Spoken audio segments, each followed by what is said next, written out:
یہ جی حضرت بہو سرکار رحمۃ اللہ تعالی علیہما آپ کے مزار کا یہ احاطہ اور یہ گنبد شریف۔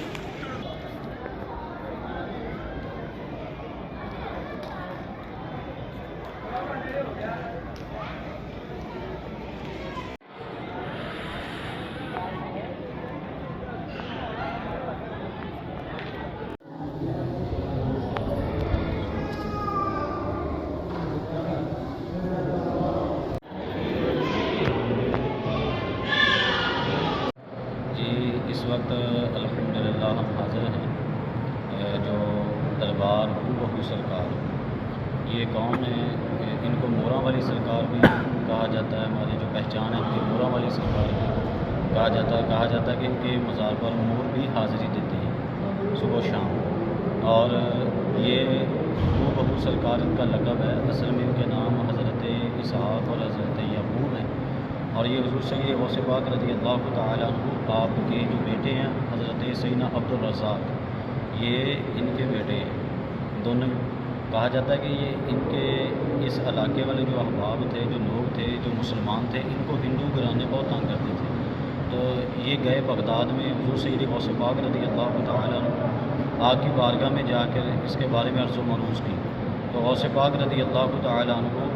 آپ نے پھر اپنے پوتوں کو یہاں اسلام کی خدمت کے لیے روانہ کیا۔ ان دونوں نے آ کر یہاں پہ اسلام کی تبلیغ اور خدمت بڑے خوب اچھے طریقے سے انہوں نے کی، یہاں تک کہ یہ دونوں ہندوؤں سے جہاد کرتے ہوئے شہید ہوئے، راہ خدا میں شہید ہوئے۔ یہ اللہ والے ہیں کہ جن کی وجہ سے اسلام دنیا میں پھیلا۔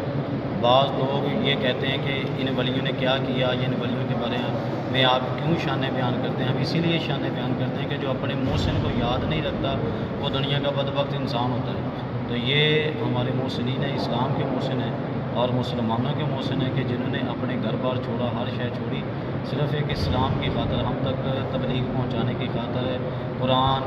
اور دینیات ہم تک پہنچانے کی خاطر انہوں نے یہ ساری چیزیں ہم تک پہنچائی۔ اللہ پاک ان کے نقش قدم پر ہمیں چلنے کی توفیق عطا فرمائے۔ یہ کلر کا ہار اگر آپ آتے ہیں تو کلر کا ہار سے تقریباً 2-3 کلومیٹر کے یہ فاصلے پر یہ مزار ہے، تو اگر یہاں آپ کا آنا ہو، ادھر کہیں قریب سے گزرنا ہو، تو بلکہ گھر سے ہی اچھی نیت کر کے ان کی بارگاہ میں حاضری دینے کی نیت سے آنا چاہیے، اللہ والوں کی بارگاہ میں آنا چاہیے۔ قرآن کہتا ہنالک دعا زکریا ربہ، تو اسی پر عمل کرتے ہوئے ہمیں ان ولیوں کی بارگاہوں میں آنا چاہیے۔ یہاں حضور سلطان بہو رحمۃ اللہ کی تعالی علیہ آپ نے بھی حاضری دی، بابا فرید الدین گنج شکر رحمۃ اللہ کی تعالی علیہ اور دیگر بزرگان دین یہاں پہ حاضری دیتے رہے، اور یہ مزار تقریباً 800 سال پہلے سے قائم ہے، اور اسی طرح آج بھی اس کی چمک دمک قائم ہے۔ ہم ان کے یہاں پہ جو مزار پہ مسجد ہے وہاں پہ بیٹھے ہوئے، انشاءاللہ بھی آپ کو مسجد